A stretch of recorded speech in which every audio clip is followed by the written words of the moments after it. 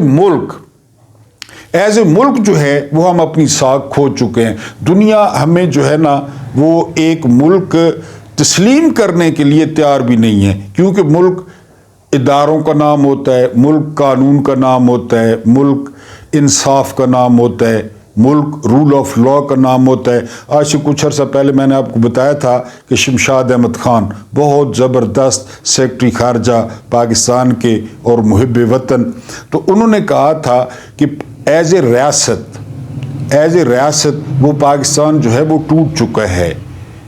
آج سے کچھ عرصہ پہلے جب ڈان نے ایک جو ہے نا وہ کارٹون بنایا تو اس میں آپ نے دیکھا کہ اسٹیٹ کا جو ایک پلر تھا عدلیہ وہ گر چکا تھا، اسٹیٹ کا جو دوسرا پلر تھا پارلیمنٹ وہ گر چکا تھا، اور ایک بندوق پر یہ ریاست جو ہے نا وہ کھڑی تھی اور لہرا رہی تھی۔ یعنی ایک بلڈنگ کے 3 ستون ہیں، 3 ستون، اور ان میں سے 2 ستون گر چکے ہیں، تو اس کی کیا حالت ہوگی؟ پاکستان میں پارلیمنٹ کی کیا حالت ہے؟ پاکستان میں عدلیہ کی کیا حالت ہے؟ چیف جسٹس وہ وزیر اعظم کے ساتھ تصویریں کھنچاتا پھر رہا ہے، وہ گھوڑ سوار، تو یہاں پہ کیا رول آف لا ہوگا؟ تو ایز اے اسٹیٹ ہم اپنا اعتبار جو ہے وہ کھو چکے ہیں۔ کوئی ملک یہاں پہ انویسٹمنٹ کرنے کو تیار نہیں ہے۔ ہر ملک جو دوست ملک تھا، چاہے وہ چین ہے، چاہے وہ ترکی ہے یا دوسرے ممالک ہیں، وہ جو ہے کہہ چکے ہیں بار بار کہ آپ اپنا جو ہے نا وہ گھر ان آرڈر کریں، آپ سیاسی استحکام لائیں پہلے پاکستان میں، آپ یہ لڑائیاں، آپ یہ ضدیں، آپ یہ انائیں چھوڑیں، لیکن کوئی بھی چھوڑنے کے لیے تیار نہیں ہے۔ آپ نے دیکھا کہ اس ملک کا یا اس حکومت کا جو اس وقت مسئلہ ہے وہ مہنگائی نہیں ہے، وہ بے روزگاری نہیں ہے، وہ قرضے نہیں ہیں، وہ سرمایہ کاری نہیں ہے۔ اس ملک کا ایک مسئلہ ہے اور وہ مسئلہ ہے عمران خان۔ کوئی ٹاک شو اٹھا کے دیکھ لیں، حکومت کے کسی بندے سے بات کر لیں، ان کا یہی مسئلہ ہے کہ ہم نے عمران خان کو کس طریقے سے فکس کرنا ہے، ہم نے عمران خان کو کس طرح سے جھکانا ہے، ہم نے عمران خان سے کس طرح سے ڈیل کروانی ہے۔ تو ریاستیں ایسا نہیں کرتی۔ یعنی اورنگزیب صاحب کی بات وہ لاجیکلی ٹھیک ہے کہ یہ ریاست ہے ہی نہیں۔ میں تو آپ کو کئی دفعہ کہہ چکا ہوں کہ یہ گلو شال میل ہے، یہ راجواڑہ ہے، یہ جو ہے نا وہ آپ کہہ لیں موت کا کنواں ہے جس میں خسرے ناچ رہے ہیں، موٹر سائیکل دائروں میں چل رہے ہیں جن کی کوئی منزل نہیں ہے، صرف چکر ہی آ رہے ہیں بس۔ تو یہ ریاست تو ہے ہی نہیں۔ یہاں پہ ایک قبضہ گروپ ہے۔ الیکشن کس طرح ہوئے؟ الیکشن کمیشن دیکھ لیں، الیکشن کا رزلٹ کیا آیا، لوگوں نے ووٹ کس کو ڈالے اور جیتا کون۔ تو بہرحال یہ بالکل اورنگزیب صاحب کی بات میں نہیں کہہ رہا، وزیر خزانہ کہہ رہا ہے۔ اب وزیر خزانہ کہہ رہا ہے کہ ریاست کے طور پہ ہماری ساکھ نہیں رہی، پھر یہ وزیر خزانہ دوسرے ملکوں میں جا کے سرمایہ کاری کی بات کر سکتا ہے، قرضوں کی بات کر سکتا ہے، خود کہہ رہا ہے کہ ہم ریاستی نہیں ہیں، ہم راجواڑہ ہیں، ہم ایک جو ہے نا اس کا کسی پیر کا عرس ہیں، ہم جہاں پہ ملنگ جو ہے نا چرسیں بھی پی رہے ہیں اور جلیبیاں بھی بک رہی ہیں اور دھمالیں بھی ہو رہی ہیں، سو اینڈ سو۔ تو بالکل ٹھیک ہے جی، ریاست کی ساکھ یہ ملک کھو چکا ہے، یہ مذاق بن گیا ہے، بن نہیں گیا، بنا دیا گیا ہے اپنے مفادات کے لیے، اپنی نوکریوں کے لیے، اپنی ایکسٹینشنوں کے لیے، یہ مذاق بنا دیا گیا ہے۔ اب ہم آتے ہیں، یہ آپ کو سٹوری سنانی ہے کہ نہ پہلے کبھی آپ نے پڑھی ہوگی نہ سنی ہوگی۔ یہ کیا سٹوری ہے؟ یہ سٹوری یہ ہے، پچھلے دنوں میں نے آپ کو رپورٹ کیا تھا کہ 200% وہ تنخواہوں میں اضافہ پارلیمنٹ نے منظور کر لیا ہے. بتایا تھا میں نے آپ کو. جو آپ کو اصل بات بتانی ہے وہ یہ کہ جب یہ بل منظور ہوا, یہ تنخواہیں منظور ہوئی 200%, اس سے پہلے ذرا دل تھامیے, اس سے پہلے یہ تنخواہیں لے رہے تھے. بل بعد میں آیا, بل بعد میں آیا, تنخواہیں پہلے لے رہے تھے سارے. یہ ملک کا بھلا کریں گے؟ یہ ملک کے بارے میں سوچیں گے؟ تنخواہیں, میرا پوائنٹ آپ سمجھ رہے ہیں یا نہیں؟ مثلا فروری میں انہوں نے جو ہے نا وہ فروری میں انہوں نے بل پاس کیا کہ تنخواہیں بڑھا دیں. تنخواہیں یہ نومبر سے لے رہے تھے. نومبر, دسمبر, جنوری, فروری میں آگے قرارداد, وہ چپونا مارنے کے لیے منہ پہ لوگوں کے آ کے قرارداد اور منظوری لے لی. تنخواہیں پہلے لے رہے تھے, بڑی ہوئی. الاؤنسز پہلے لے رہے تھے, بڑے ہوئے. لیکن وہ جو ہے نا منظوری اب لی. کبھی سنا ہے وہ جو اورنگزیب صاحب کہہ رہے ہیں کہ ملک کے طور پہ ہم ساکھ کھو چکے ہیں؟ تو یہی ساکھ ہے نا.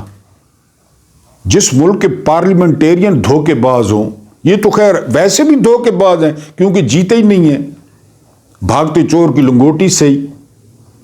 منظوری نہیں ہوئی, تنخواہیں لے رہے ہیں. یعنی اگر آپ نے پہلے کہیں پہ یہ پڑھا ہو یا سنا ہو تو آپ نے کمنٹس میں لازمی لکھنا ہے کہ کسی ملک میں جو ہے نا, جو دوسرے ملک ہے نا, ان کے آفیشلز علیحدگی میں ملاقات کسی سے نہیں کرتے کیونکہ انہوں نے منٹس لینے ہوتے ہیں کہ پتہ نہیں کیا بات کرے. ان کے ساتھ کوئی نہ کوئی بندہ ہوتا ہے.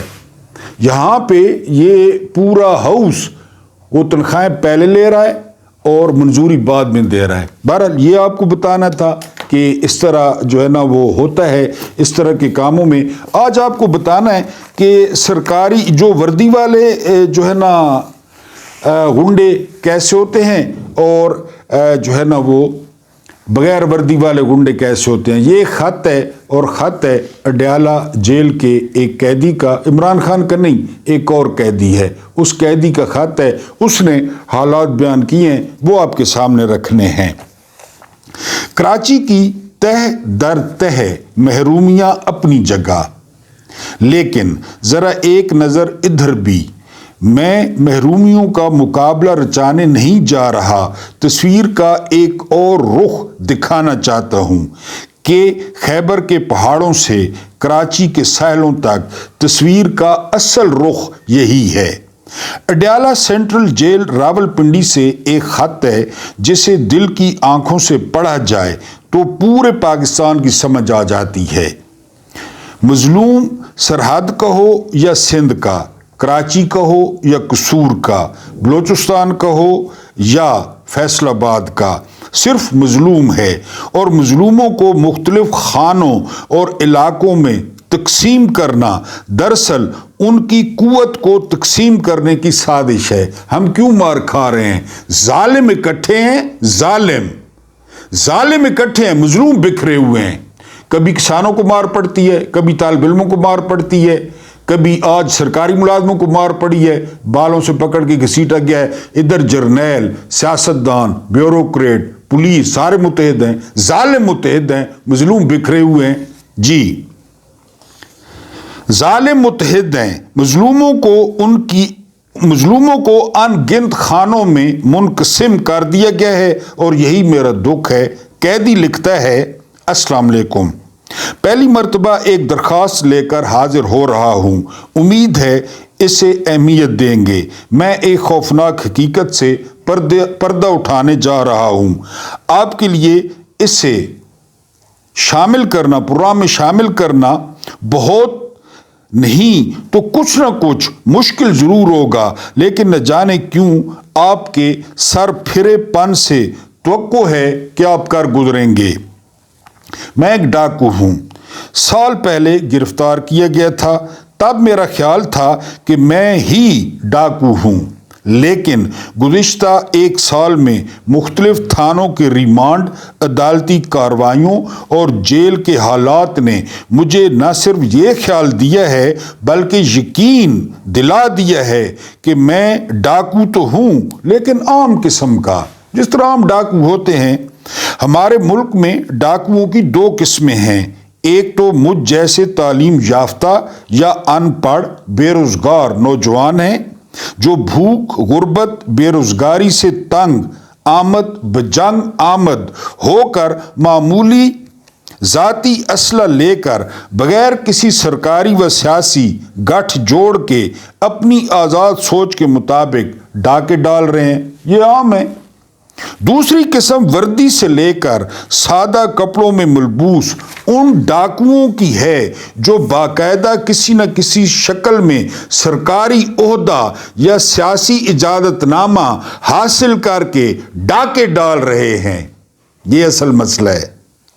یہ باقاعدہ پرمٹ یا لائسنس ہولڈر ڈاکو ہیں اور اس میں پولیس اور انتظامیہ کا ہر وہ فرد شامل ہے جس کی سیاسی پشت تگڑی اور محفوظ ہے۔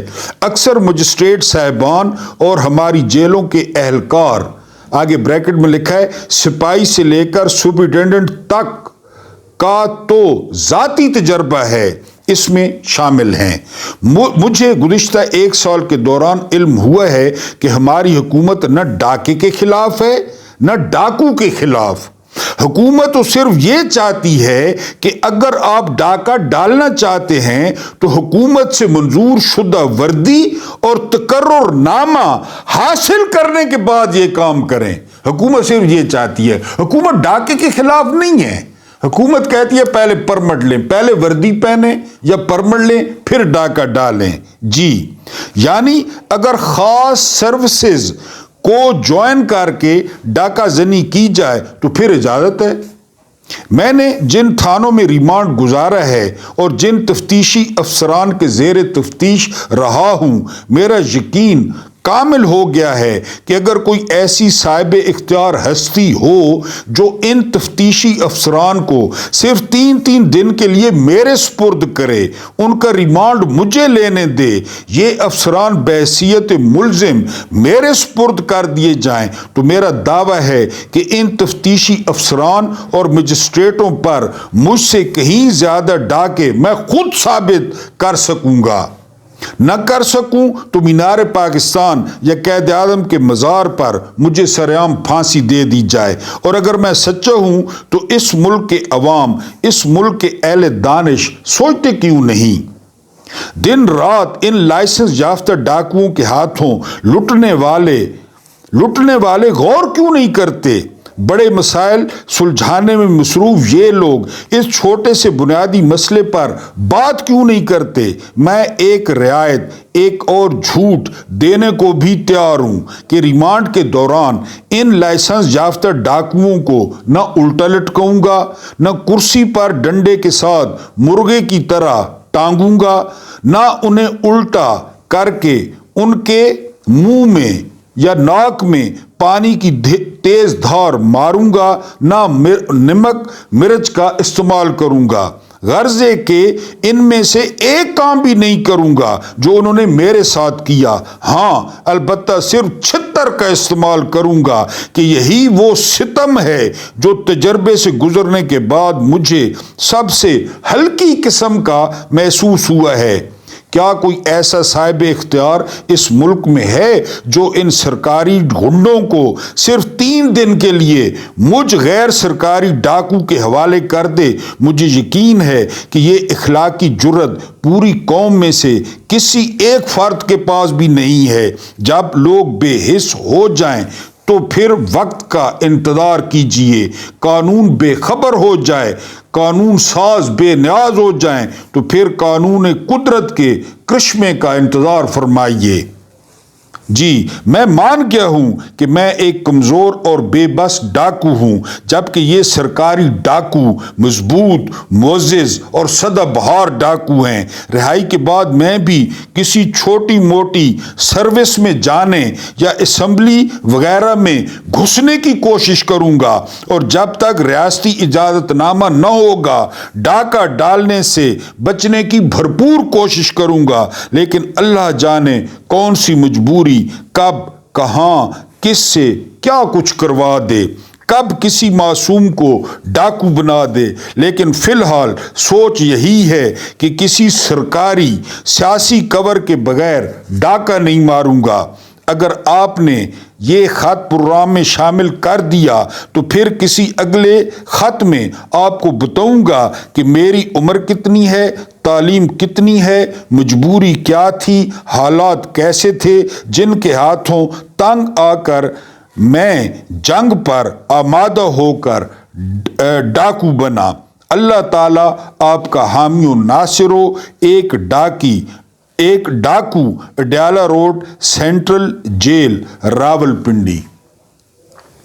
اللہ پاک آپ کو آسانیاں عطا فرمائے، آسانیاں بانٹنے کی توفیق عطا فرمائے۔ میرا رب کریم آپ کے اور میرے مرحومین کی مغفرت فرمائے، ان کے ساتھ عدل کا نہیں رحم کا اور احسان کا معاملہ فرمائے۔ مجھے برداشت کرنے کا بہت بہت شکریہ۔